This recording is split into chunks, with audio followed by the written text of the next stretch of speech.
26 अगस्त सोमवार जन्माष्टमी के दिन तुलसी की जड़ की मिट्टी से इस चमत्कारी और 100% सटीक और असरदार उपाय को आप जरूर करें और आप देखेंगे कि कुछ ही दिनों में आपकी सभी समस्याओं का हल संपूर्ण रूप से हो जाएगा।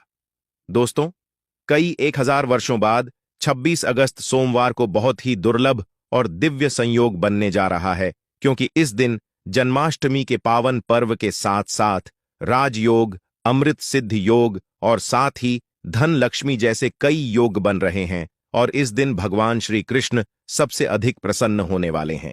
इसीलिए दोस्तों, अगर आप भी भगवान श्री कृष्ण जी से इस दिन जो भी सच्चे दिल से मांगेंगे वह मनोकामना आपकी जरूर पूरी होगी। वहीं दोस्तों, कृष्ण भगवान को प्रसन्न करने के लिए इस जन्माष्टमी पर तुलसी की जड़ की मिट्टी से जुड़ा ये उपाय जरूर करना चाहिए, जो कि आपकी किस्मत बदल देगा और आपको बना देगा मालामाल और धनवान। साथ ही इस एकमात्र उपाय से आपके सभी दुखों का नाश हो जाएगा। इसलिए दोस्तों, वीडियो को अंत तक जरूर देखें। और दोस्तों, अगर आप भी अपने जीवन में भगवान श्री कृष्ण की कृपा पाना चाहते हैं तो इस वीडियो को लाइक करें, कमेंट में जय श्री कृष्ण राधे राधे लिखना न भूले। दोस्तों, जन्मा करें। अष्टमी का पावन पर्व भगवान श्री कृष्ण जी के जन्मोत्सव के रूप में मनाया जाता है। भगवान कृष्ण जी का जन्म भादो मास के कृष्ण पक्ष की अष्टमी तिथि को रोहिणी नक्षत्र में हुआ था और उनके जन्म के दिन को आज भी काफी धूमधाम से मनाया जाता है। जन्माष्टमी के दिन भगवान कृष्ण की आंधी रात यानी 12 बजे पूजा की जाती है और घंटे घड़ियाल बजाकर उनके जन्म की खुशियां बांटी जाती है। दोस्तों, जन्माष्टमी का पर्व मथुरा और वृंदावन में बहुत ही धूमधाम से मनाया जाता है। खासकर मंदिरों और घरों में लोग बाल गोपाल के जन्म उत्सव का आयोजन भी करते हैं और बाल गोपाल के लिए पालकी भी सजाते हैं। ऐसी मान्यता है कि भगवान विष्णु जी ने धर्म की स्थापना करने के लिए श्री कृष्ण जी के रूप में जन्म लिया था। इस दिन व्रत धारण कर श्री कृष्ण जी का स्मरण करना अत्यंत ही फलदायी होता। शास्त्रों में जन्माष्टमी के व्रत को व्रत का राजा कहा गया है। दोस्तों, भविष्य पुराण में इस व्रत के संदर्भ में उल्लेख है कि जिस घर में यह व्रत किया जाता है वहां अकाल मृत्यु, गर्भपात, दुर्भाग्य तथा कलह नहीं होता है। जो एक बार भी इस व्रत को करता है वो संसार के सभी सुखों को भोग कर विष्णु लोक में निवास करता है। दोस्तों, इस दिन लोग पूरा दिन व्रत उपवास रखते हैं और आपको बता दें कि जन्माष्टमी का व्रत अष्टमी तिथि से शुरू होता है और इस व्रत का पारण नवमी तिथि में ही करना चाहिए, तभी इस व्रत का पूरा फल प्राप्त होता है। इसलिए जो लोग इस व्रत को रखें उन्हें सप्तमी की रात में हल्का, जब हम सात्विक भोजन करना चाहिए, साथ ही ब्रह्मचर्य का पालन करना चाहिए। दोस्तों, जन्माष्टमी का व्रत कुछ लोग निर्जला रहकर भी रखते हैं तो वहीं कुछ लोग फलाहार करके भी इस व्रत को करते हैं।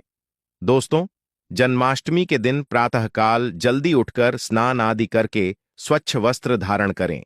इसके बाद पूर्व या उत्तर दिशा की ओर मुंह करके बैठ जाएं और अपने हाथ में थोड़ा सा जल, पुष्प और अक्षत ले लें और जन्माष्टमी के व्रत का संकल्प करें। इसके बाद भगवान श्री कृष्ण जी की विधिवत पूजा करें। और दोस्तों, आपको बता दें कि भगवान श्री कृष्ण जी की पूजा निशित नाल यानी आंधी रात में करने की परंपरा रही है और कई घरों में रात 12 बजे भगवान श्री कृष्ण जी का जन्म भी किया जाता है। तो जो लोग कृष्ण जी का जन्म रात में करते हैं वे नाल छेदन भी करते हैं, और जो लोग नाल छेदन करना चाहते हैं तो उनके लिए बता देते हैं कि 12 बजने से कुछ घंटे पहले ही एक पत्ते वाल्व हैं उसका खीरा ले ले और उसको थोड़ा सा काटकर उसमें कृष्ण जी को बैठा दे। फिर जब 12 बजे तो भगवान को उस खीरे से बाहर निकालकर एक सिक्के की मदद से खीरे को काट दे। इसे नाल छेदन कहा जाता है। इसके बाद उन्हें सबसे पहले शुद्ध जल से स्नान कराएं, फिर उन्हें पंचामृत दूध, दही जी, शहद और शक्कर से स्नान कराएं। तत्पश्चात गंगा जल से भी स्नान कराएं। इसके बाद शुद्ध जल से स्नान करने के बाद उन्हें साफ कपड़े से पोंछकर उन्हें नए और सुंदर चमकीले वस्त्र धारण कराएं और उनका श्रृंगार करें। इसके बाद उन्हें झूले या सिंहासन में विराजमान करें। ध्यान रहे, इस दौरान आप कृष्ण नाम का जाप करते रहें या राधे राधे बोलते रहें या श्री कृष्ण जी के किसी भी मंत्र का जाप करते रहें। अब आप कृष्ण जी की विधिवत पूजा करें उन्हें चंदन का तिलक लगाएं, फूल माला अर्पित करें और उन्हें भोग लगाएं। भोग में आप माखन, मिश्री, पंचामृत, नारियल से बनी मिठाई या धनिया की पंजीरी का भोग लगाए हैं। ध्यान रहे उसमें तुलसी का पत्ता जरूर डालें। इसके बाद धूप दीप जलाकर भगवान श्री कृष्ण जी की आरती जरूर करें और कृष्ण जी को इस दिन झूला जरूर झूला। ये दोस्तों, जन्माष्टमी की रात को लोग रात्रि जागरण करके भजन, रंग, कीर्तन एवं शोभर आदि भी गाते हैं। इससे आपको शुभ फल की प्राप्ति होती है। आपको बता दें कि कुछ लोग रात्रि की पूजा के बाद ही अपने व्रत का पारण कर लेते हैं और कुछ लोग अगले दिन सूर्योदय के बाद अपने व्रत का पारण ये करते हैं। ध्यान रहे कि आप प्रसाद खाकर ही अपने व्रत का पारण करें। दोस्तों, जन्माष्टमी का व्रत लोग अलग अलग तरह से रखते हैं। कुछ लोग इन दिन निर्जला रखते हैं, यानी दिन में पानी नहीं पीते हैं। वही कुछ लोग दिन भर उपवास रखकर रात को फलाहार करते हैं, जबकि कुछ लोग दिन में 2 बार फलाहार करते हैं। दोस्तों, इस दिन व्रत में आप रसीले फल का सेवन कर सकते हैं या आपके शरीर में पानी की कमी नहीं होने देंगे। तरबूज, खरबूजा, ककड़ी जैसे अधिक पानी वाले फल ले सकते हैं। अमरूद, केला और सेब भी खा सकते हैं और आप दही की लस्सी व्रत की शुरुआत इससे पहले पी सकते हैं। लस्सी पीने से आपको ज्यादा प्यास नहीं लगेंगी। दोस्तों, जन्माष्टमी पर रात को व्रत खोलते वक्त लोग कुत्तू के आटे के व्यंजन और साबूदाने की खिचड़ी खाते हैं। ये दोनों चीजें हल्की होती हैं और इससे पेट भी भर जाता है। पर यह ध्यान रखें कि व्रत तोड़ते वक्त आपको बहुत ज्यादा भारी खाना नहीं खाना चाहिए, इससे गैस बन सकती है। चलिए अब जानते हैं कि साल 2024 में जन्माष्टमी का पर्व कब मनाया जाएगा। तो आपको बता दें, जन्माष्टमी कृष्ण पक्ष की अष्टमी तिथि इस बार 26 अगस्त सोमवार को पड़ रही है और यह कृष्ण भगवान की 502वीं जन्माष्टमी होगी। ऐसे में यह 26 अगस्त सोमवार को तड़के 3:19 से शुरू होगी और 27 अगस्त मंगलवार को 2:19 तक रहेंगी। इसलिए इस दिन 355 से रोहिणी नक्षत्र शुरू होगा। दोस्तों, जन्माष्टमी के लिए इस बार शुभ मुहूर्त 45 मिनट का है, जो 12:01 से 12:45 तक रहेगा। ऐसे में इस दिन रोहिणी नक्षत्र का संयोग भी बंद कहाँ है। ऐसे में इस दुर्लभ संयोग में जन्माष्टमी की पूजा करने से 3 जन्मों के पापों से मुक्ति मिलेंगे। वहीं अगर किसी की आत्मा प्रेत योनि में भटक रही है तो उनके नाम से की गई पूजा उनकी आत्मा को मुक्ति प्रदान करेगी।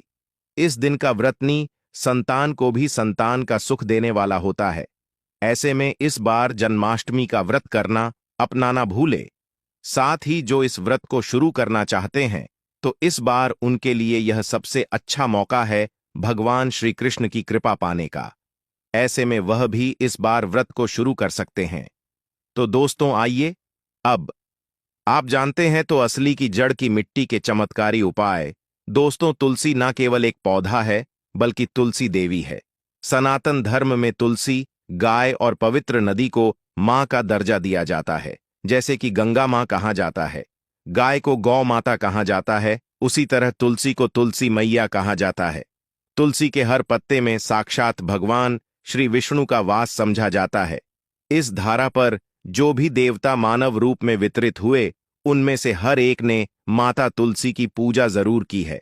जिस घर में इसका वास होता है वहां आध्यात्मिक उन्नति के साथ सुख, शांति और आर्थिक समृद्धि स्वतः ही आती है।